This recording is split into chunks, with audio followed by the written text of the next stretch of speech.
Dans la mythologie grecque, on parle d'un inventeur et architecte loué par tous, pour son talent exceptionnel et son ingéniosité hors du commun.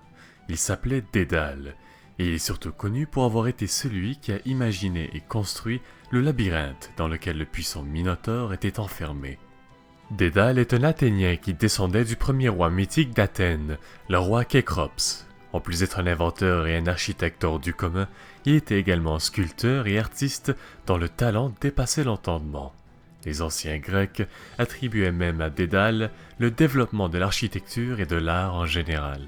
On raconte qu'il devait ses dons exceptionnels à la déesse Athéna, qui selon certains était la mère de Dédale. Pour d'autres, l'inventeur était un descendant direct de la déesse. Un jour, Dédale devint le maître de son propre neveu, Talos, aussi connu sous le nom de Perdix. Le jeune apprenti était très habile de ses mains et avait un esprit vif et ingénieux. Un jour, celui-ci inventa la scie, en prenant pour modèle les arêtes d'un poisson qu'il avait répliqué en ciselant une suite de dents sur un morceau de fer. Un peu plus tard, il inventa également le compas. Au lieu d'être fier de son jeune apprenti, Dédale était amer. Il faut savoir que l'architecte était très fier et ne supportait pas du tout l'idée d'avoir un rival. Il craignait surtout que l'élève dépasse éventuellement le maître. Alors, consumé par la jalousie, Dédale tua son neveu en le poussant du haut de l'acropole. Mais alors que celui-ci essayait d'enterrer le corps du jeune apprenti, on le découvrit, et il fut jugé par l'aréopage, et il est alors condamné à l'exil. Dédale trouva refuge à Crète, l'île gouvernée par le roi Minos. Le roi était tellement impressionné par le talent ingénieux de Dédale qu'il lui ordonna de construire quelque chose pour cacher la monstruosité qu'était le Minotaure des yeux de tous. C'est à ce moment précis que Dédale a construit l'œuvre pour laquelle il était renommé, le célèbre labyrinthe, qui selon les dires était impossible à échapper une fois à l'intérieur. Enfin presque, car on connaît tous la légende du héros Thésée qui, avec l'aide de la princesse Ariane, a réussi à s'échapper du labyrinthe terriblement complexe en suivant un fil de laine attaché à l'entrée du labyrinthe. Lorsque Thésée retourna à Athènes, le roi Minos enferma Dédale et son fils, Icare, qu'il a eu avec Nocratée, une servante du roi, dans le labyrinthe. Il les enferma car le roi avait appris que c'était Dédale qui avait donné l'idée à Ariane d'utiliser un fil de laine attaché à l'entrée du labyrinthe et ainsi aider Thésée à retrouver son chemin une fois qu'il avait terrassé le Minotaure.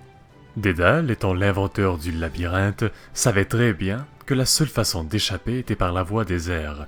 Alors, le maître inventeur fabriqua 2 paires d'ailes avec des plumes, du lin et de la cire.